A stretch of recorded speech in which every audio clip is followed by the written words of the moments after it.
al pulmón. Y dice, no, vamos a hacer que entre más aire. Al hacer eso, al crear una presión negativa pleural de -7, hasta -7, miren el volumen de aire que yo estoy ingresando. 500 cc. Con la ayuda de los músculos, con la ayuda de mi presión pleural negativa, estoy haciendo que acá, a mis pulmones, a mis oídos, llegue una cantidad de 500 cc. Ojo, pero que además hace, no, esto vamos a ver solamente la presión, pero vamos a ver de la presión pleural. Pero es importante la presión pleural. ¿Y qué pasa de esta presión pleural durante la expiración? Miren, doctor, ¿qué está pasando? Miren, la presión pleural, que era de 7,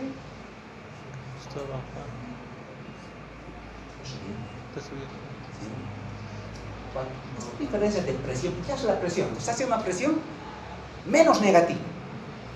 Y esa presión menos negativa, ¿qué está haciendo? Hace que nosotros podamos exhalar esa cantidad de aire que hemos ingresado.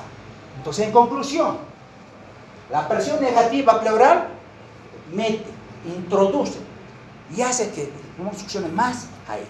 ¿Y qué hace la presión positiva? Expulsa inhalación y exhalación. ¿Qué pasa si, por ejemplo, pasa esto? ¿Quieres para que levanten todo el tiempo?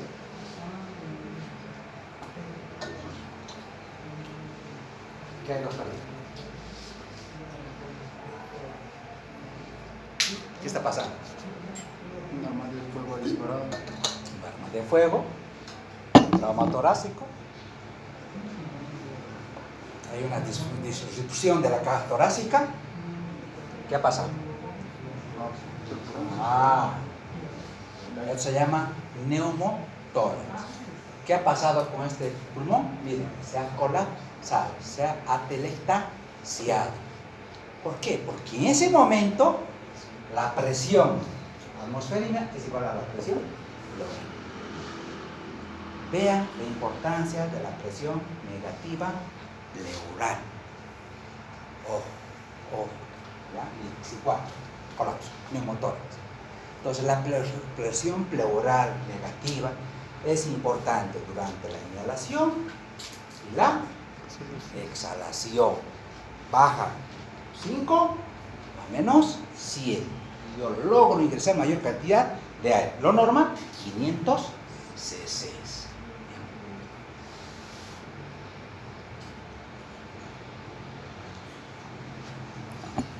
¿Qué pasa con esta presión?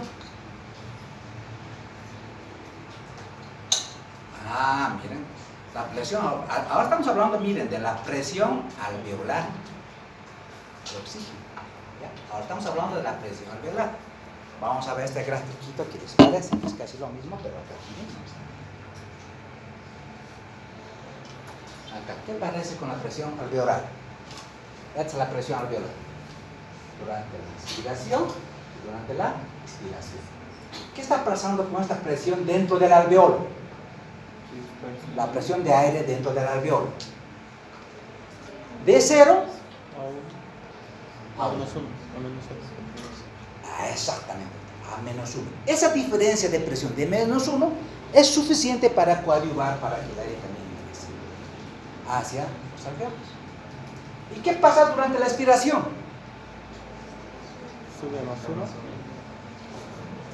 Más 1. Ahora sí yo puedo exhalar lo que yo inhalé. Ya dos presiones me están ayudando a meter aire, a sacar aire, a meter aire, a sacar aire. La presión alveolar. Tiene que ver siempre, chicos, una diferencia de presión para que el aire, por diferencia de concentración y de presión, ingrese desde la atmósfera al alveolo.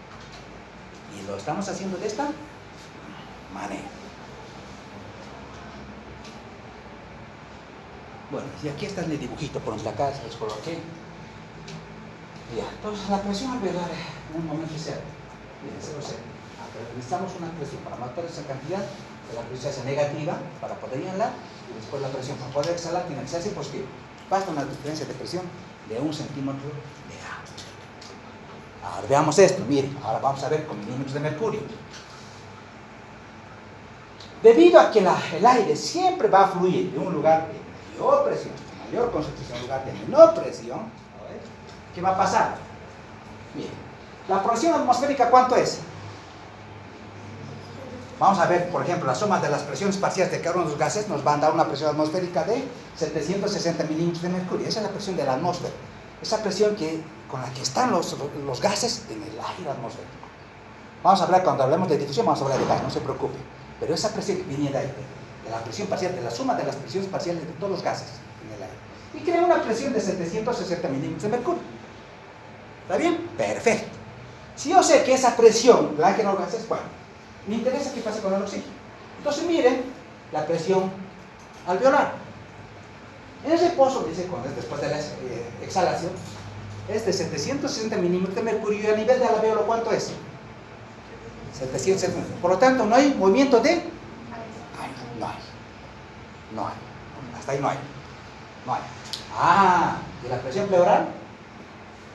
756. Ahora vamos a ver qué pasa con la inspiración. La presión atmosférica es 760. Pero cuando yo empiezo a activar mi aparato muscular, voy a crear esta diferencia de presión. ¿No? Que me lo ha ayudado el diafragma. Miren, se aplanó el diafragma. Me crea diferente. De tal manera que la presión a nivel de alveolar es 158 milímetros de mercurio. Entonces, ahora sí, esta diferencia de presión va a hacer que la aire, ¿no? Pero no solamente es eso. La presión intrapleural también tiene que... Tengo una pregunta. ¿Y en una persona que, digamos, está haciendo ejercicio, entonces estas presiones alveolar y intrapleural va a aumentar o va a cambiar o va a mantener? ¿Qué pasa cuando tú haces ejercicio? Tamaño de inspiración y expiración. Claro, tú vas a poder inhalar y exhalar mayor cantidad de aire, ¿no? A mayor inhalación vas a meter mayor volumen de aire. Necesitas, por ejemplo, cuando tú vas a hacer ejercicio, para que metas mayor cantidad de aire, que hemos dicho que es el diafragma, tiene que descender más. Entonces vas a poder descender más tu diafragma, vas a poder hacer que haya una diferencia de presión mayor. Hemos dicho que se crea una presión hasta de 10 milímetros, de tal manera que puedas oxigenar mejor tus alveolos. Pero ahí trabajan tus músculos. Tus músculos te ayudan, esa mecánica, a crear mayor diferencia de presión y mejor ventilación. Tú vas a poder oxigenar mejor. Bueno, ¿y qué pasa durante la exhalación? Eso es lo mismo, ¿no? Ahora la presión alveolar tiene que ser mayor que la presión atmosférica para que salga el aire. Si no, no hay movimiento de aire. Y otra presión es la presión transpulmonar. ¿Ya? La presión transpulmonar no es más que la diferencia entre la presión alveolar y la presión pleural. Claro, es la presión transpulmonar, es la presión que permite que los pulmones se expandan. ¿Ya? Se permite que la presión se expanda. O también se llama presión de retroceso. Vamos a esto. Pero hay otras cosas que también, chicos, van a hacer que mejore la ventilación. Y eso tiene que ver con la distensibilidad de los pulmones. Miren, el pulmón siempre tiende a colapsarse. Pero hay algo que le impide. La cavidad torácica siempre tiende a expandirse. ¿Y qué pasa con la distensión durante la inspiración? ¿Qué pasa, por ejemplo? El pulmón es una estructura elástica, ¿no? Es como un globito. ¿Qué pasa que ustedes cuando han hablado de un globo que tiene una estructura rígida, es difícil que ingrese el aire, ¿no? Nos cuesta insuflarlo. Pero cuando el globito tiene características bien elásticas, es fácil de insuflarlo. Es lo mismo, ¿ya? La elasticidad, el pulmón tiene una elasticidad, tiene fibras elásticas y fibras de colágeno. Las fibras elásticas lo que hacen es, como un elástico, permite que el pulmón se expanda. Y el colágeno la limita. Dice, no, tranquilo. La elastina quiere jalar más y el colágeno dice, no, es suficiente, no puedes. Entonces esto hace que el pulmón sea como un elástico, ¿ya? Como una liga. Se amplía. y se contrae, se expande y se contrae. Pero esa distensibilidad puede estar alterada ¿en qué casos? ¿Qué pasa que si el paciente enfermado de tuberculosis? Normalmente tiene secuelas pulmonares, tiene fibrosis pulmonar. Si tiene fibrosis pulmonar, ¿cómo está ese pulmón? Está fibrosado, ha perdido esa capacidad elástica que tiene, por lo tanto no puede expandirse. Entonces, ¿qué va a tener? Enfermedad pulmonar obstructiva secundaria a la fibrosis pulmonar por tuberculosis. Entonces está comprometida su distensibilidad pulmonar. Entonces, por centímetro, mientras más presión intratraspulmonar haya, más cantidad de aire yo voy a poder meter. ¿Ya? Mientras más presión transpulmonar, más cantidad de aire. Y depende de la diferencia entre la presión alveolar y la presión pleural. ¿Y qué pasa con la retracción?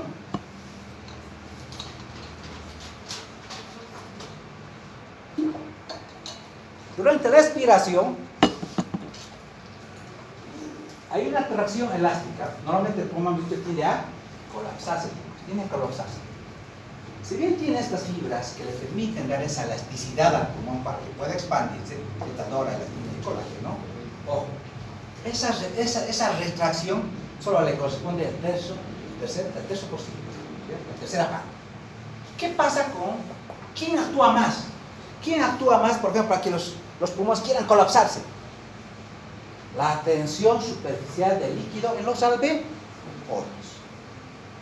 Todo el aire que nosotros normalmente el aparato respiratorio tiene esa función de modificar, meter y hacer que el aire entre húmedo a los pulmones, crea una capa de líquido.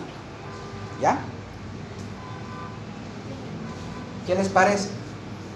Entonces, esta capa de líquido, chicos, es como las nubes. Esta es la atmósfera, este es el aire y las nubes están allá arriba. Entre las nubes y el aire, ¿qué hay? Una zona de interfaz, ¿no? Hay un espacio entre las nubes y el aire. El aire que hace que no, pero por alguna razón se rompe esa tensión y cae agua. Es lo mismo. Todo ese líquido que hay en los alveolos, crean, chicos, una tensión superficial. Y esa tensión superficial hace que los alveolos siempre tengan tendencia a colapsar. Pero aquí tenemos un ayudante. Miren, aquí está el espacio alveolar, aquí está el alveolo, y aquí está el líquido, y aquí está la zona de interfaz, ¿no? Alveolo, líquido. El líquido siempre tiende a colapsar el pulmón, a retraer el pulmón, pero alguien no lo deja. El surfactante, tensión. Por ejemplo, los recién nacidos, prematuros, que no han sintetizado a los 6 meses el surfactante tensioactivo, ¿qué problema tienen?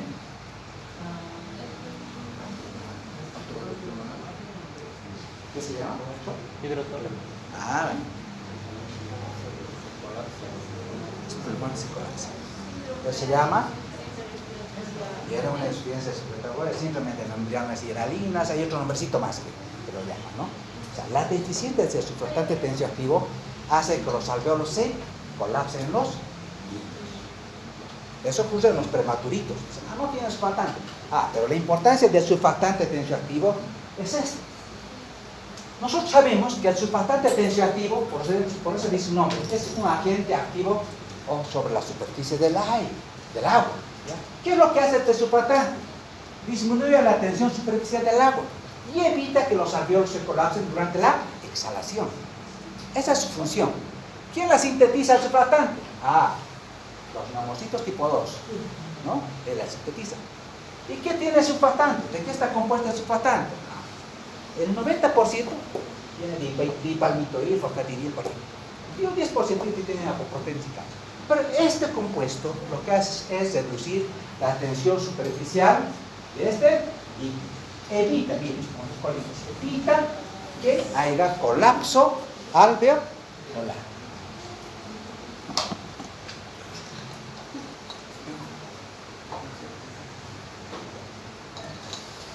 Entonces ahí tiene el síndrome de dificultad respiratoria del recién nacido, ¿ya? Por deficiencia del sulfato. El chico necesita ventilación. Miren la presión, ¿cómo es la presión en Guinness, no? Pero bueno. ¿Qué pasa? ¿Están con frío? Sí, ¿verdad? Chicos, tiene que ver con la resistencia de la vía aérea, cualquier cosa, patología, enfermedad que altera la vía aérea también va a dificultar la respiración, ¿no? Patologías como el asma, disminuye el diámetro de los bronquios, de los bronquiolos, entonces hay una resistencia al ingreso de aire y eso va a hacer que también no tengamos una buena ventilación. La ventilación depende también de la resistencia que lo ponga la vía aérea. Vamos a entrar a esta parte, pero para esto quiero que descanse un ratito. Saber de las propiedades dinámicas del pulmón que tiene que ver, chicos, con esto. Con capacidades y volúmenes pulmonares. ¿Ya? Entonces, quiero que entiendan porque esto es importante para que les sea fácil. Cuando ustedes se vean, a veces parece difícil, pero a ver, vamos a ver. Bueno, vamos a hablar de volúmenes pulmonares, porque lo que queremos con la ventilación mecánica es hacer, ¿no? Es crear flujos de aire que ingrese y que egrese. Y esos flujos vamos a ver volúmenes, cantidades, ml de aire que ingresan de la atmósfera hacia la Tierra. Vamos a ver eso. Eso lo vamos a transferir en volumen. ¿Y cómo lo podemos medir esa cantidad de aire que ingresa? A través de la espirometría. Lo vamos a medir a través de la espirometría. Y la espirometría nos hace un diagrama, un flujograma, bueno, en este caso un espirograma, donde nos va a graficar toda esta dinámica. ¿Ya? Vamos a ver cómo esto, para poder entender. Aquí, por ejemplo, les he colocado esto un poquito para que, solo para que vayan viendo algo que les pueda servir en su práctica también. Por ejemplo, en hospital manejamos mucho esto del volumen cociente. Hemos dicho que el volumen cociente también se llama volumen tidal y ya sabemos que es 500 m, es lo que antes sabe, ¿ya? ¿Y yo cómo puedo calcular el volumen cociente, por ejemplo? ¿De acuerdo? Kilo, peso. Por ejemplo, doctor, ¿cuánto es su peso?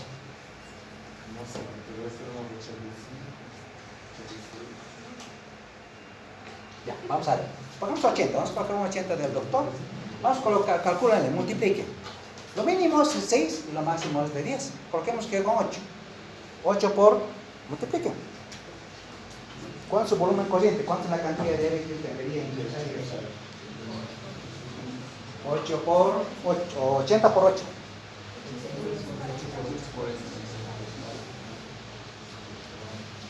8, 640 es la cantidad, su volumen cociente del doctor es de 640. Ahora ya sé, a ver, o sea, y para eso, ¿qué necesito? Peso. En este caso el doctor me lo ha dado, peso. Y pasa en el hospital, por ejemplo, que la doctora no puede pesar a su paciente porque está en coma. Y yo necesito ventilarlo, necesito sacar su volumen cociente. Entonces tengo que sacar su peso ideal. Anótense, esta es la forma del peso ideal. Muchas veces he visto que no está manejando. ¿Cómo puede sacar su peso ideal del doctor? ¿Cuánto es su talla, doctor, de usted? 1,79. Ahora multipliquen, hagan ejercicio, multipliquen 1,79 por 2. 1,79 por 2. Como es varón, multiplíquenlo por 23. Su peso ideal tendría que ser 82. ¿Ya? Peso ideal. Y en la mujer, por 21 puntos. Entonces, estas formulitas que pareciera que no, pero anótense, ya en su práctica les va a servir y si pasa. Por lo que pasa acá. Obviamente dicen, pero doctor, eso yo no voy a ser terapista. No, pero si puedes saber, tú puedes conocer mejor, ¿no? Pero esto es lo que manejamos por el hospital, saque su especialidad, ¿no? Saque su voluminidad. Eso ya, en un momento ustedes van a saber esas cosas, pero si pueden saber ahora, mejor. Bueno, entonces cuando hacemos nosotros, queremos entender cómo es este espirograma. Ustedes es como el electrocardiograma, ¿no? ¿Qué pasa con el electrocardiograma? Ustedes han llevado el electrocardiograma también, el cardio. Ya han llevado, ¿eh? ¿Han visto el electrocardiograma? he visto potenciales de acción, he visto las vías de conducción y cómo se hace el electrocardiograma, ¿no? Cómo se grafica el electrocardiograma en ondas, ¿no? Onda P, QS, onda T, onda P, onda corresponde T, cada una cosa tiene una importancia, ¿no? Onda P, despolarización de las aurículas, el QS, despolarización de los ventrículos, el P, todo tiene un significado, ¿no? Eso hemos visto en Cardio, que sabemos que así funciona el corazón.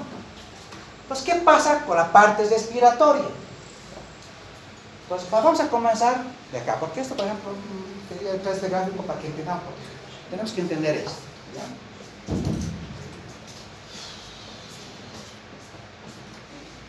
Este gráfico, este amarillito, concéntrese por favor. Cuando nosotros ingresamos aire, tenemos el mucho ingreso. Inhalación, este es el gráfico, pero vamos a ver.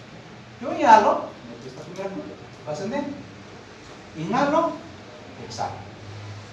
Inhalo, exhalo. Inhalo, exhalo. Esa es la cantidad normal que yo estoy metiendo con cada respiración, con cada inhalación y exhalación. Pero lo voy a graficar de esa manera, se grafica así, para entender este espirografo. O, inhalo, exhalo. Inhalo, exhalo. Y este gráfico, esta inhalación, exhalación, en reposo hemos dicho que es. Así se grafica. Entonces tú ves esto y ya sé que tienes 500 metros. Resulta que el doctor ahora tiene que meter un volumen adicional. Le digo, a ver doctor, después de haber respirado normal, y hable un poco más, ¿no? Inspire un poco más. Meta más de aire. Entonces va a meter un volumen extra de aire. Un volumen adicional de aire.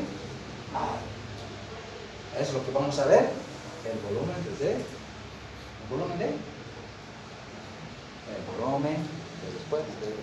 desde cero que inspira. Después, ¿qué pasa? Va a exhalar. Y aquí vamos a ver, por ejemplo, este volumen, esa cantidad adicional que está sacando, la cantidad de aire que saca. Esto es lo normal que me inspira, pero es el aire extra que ingresa. Pero también hay un aire extra, un volumen extra que el doctor va a poder eliminar. Y se grafica de esta manera. Es el aire que el doctor va a poder exhalar después o adicionalmente a su respiración normal. Entonces se llama el volumen de reserva este. Pero hemos dicho, el pulmón no se colapsa, o se colapsa totalmente, no se colapsa. Y han hecho una prueba, por ejemplo, para fines legales, ¿qué pasa? Para ver si un recién nacido ha nacido muerto, o matado, ¿no? Ha agarrado un pedacito del pulmón al agua. ¿Y qué ha pasado? ¿Qué pasa si el pulmón flota? Flota porque había el paciente, el niño nació vivo, respiró y parte de ese aire se quedó, permaneció, flotó. Si ese niño hubiese nacido muerto, no entró aire, el pulmón se cae.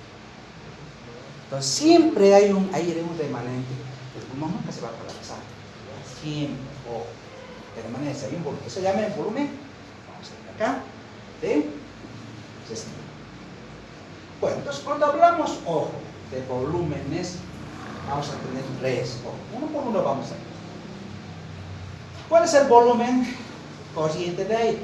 Entonces es que yo, el doctor, va a ingresar con cada inspiración, expiración, inspiración, expiración. 500 ml. Perfecto. Le digo al doctor que meta más aire, inhale más. Entonces ahí vamos a ver, por ejemplo, cómo el doctor va a poder lograr ingresar mayor cantidad de aire durante una inspiración forzada. Él va a lograr introducir mayor cantidad de aire. Y ese volumen extra de aire que va a introducir es 3100. Yo solamente introducí 500, pero que son 300. Entonces, es el volumen adicional de aire, que es el volumen de reserva inspiratoria. Entonces, es el volumen de aire. Primero hemos dicho, se coloca este ratito para que os ayude, me parece bien. Vamos a ver, volumen de aire ¿qué? Volumen corriente, ¿ya? Es un volumen de aire que entra y sale, ¿cuándo? La expiración normal. Ese es el volumen cósmico. ¿Qué pasa con el volumen del reserva inspiratorio?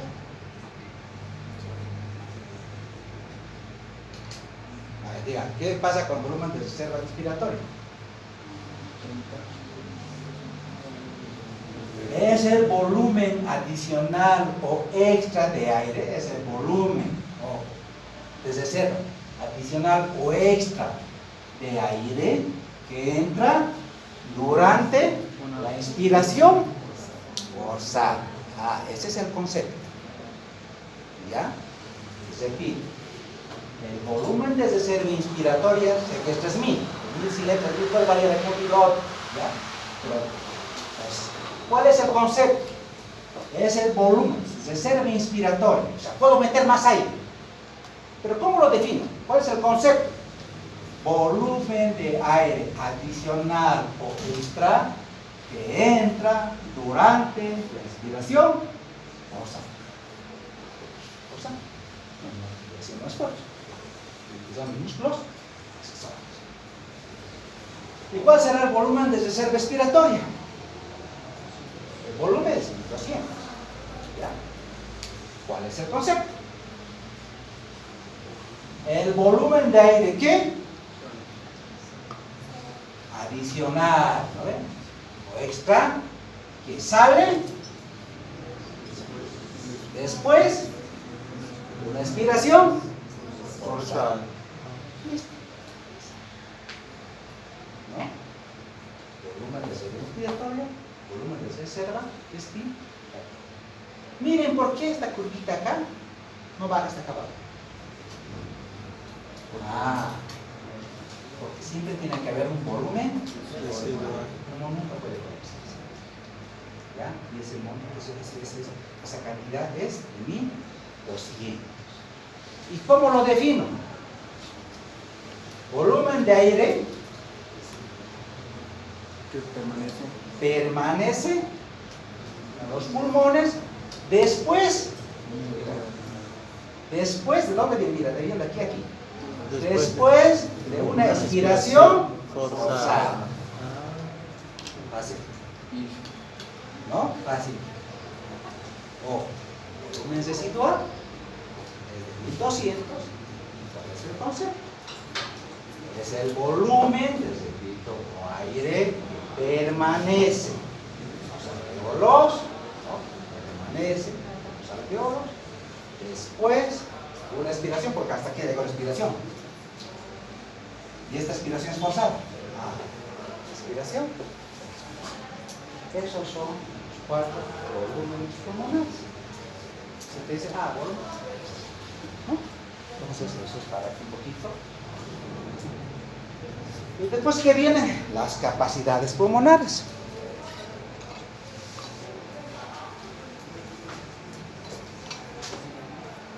Vamos a ver lo mismo. Las capacidades son suma de volúmenes pulmonares, ¿no? Se pueden combinar 2 volúmenes pulmonares, o 3 volúmenes, 4 volúmenes pulmonares. ¿Qué les parece la capacidad funcional inspiratoria?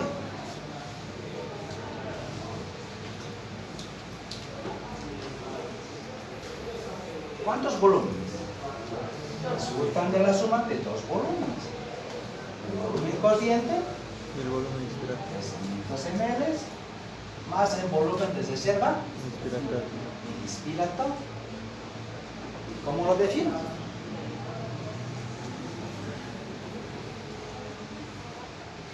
Volumen de aire que entra durante una inspiración forzada, que es la suma de 2 volúmenes. El volumen funcional y el volumen colectivo, que es total de 1600. Vamos a la otra capacidad, la capacidad residual funcional. Resulta de la suma de 2 volúmenes, del volumen de reserva expiratoria, el volumen residual. ¿Y cómo lo defino? Volumen de aire que permanece, como está hablando de residual, chicos, ¿no? Volumen de aire que permanece en los alvéolos después de una inspiración forzada. No, respiración normal. Ahí es la trampa. Miren el gráfico, concéntrense en el gráfico. Entonces, pues, si fuera después de la hipofuerza, para acá estaríamos hablando de volumen de respiración. Estamos hablando de la capacidad residual. Ya, es la suma de dos volúmenes, pero que el concepto es ese, ¿no?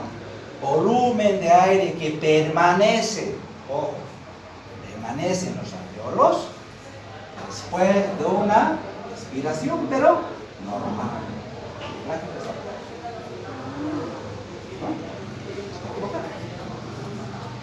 Y otra capacidad es la capacidad vital. Si ustedes ven la capacidad, estoy combinando tres volúmenes.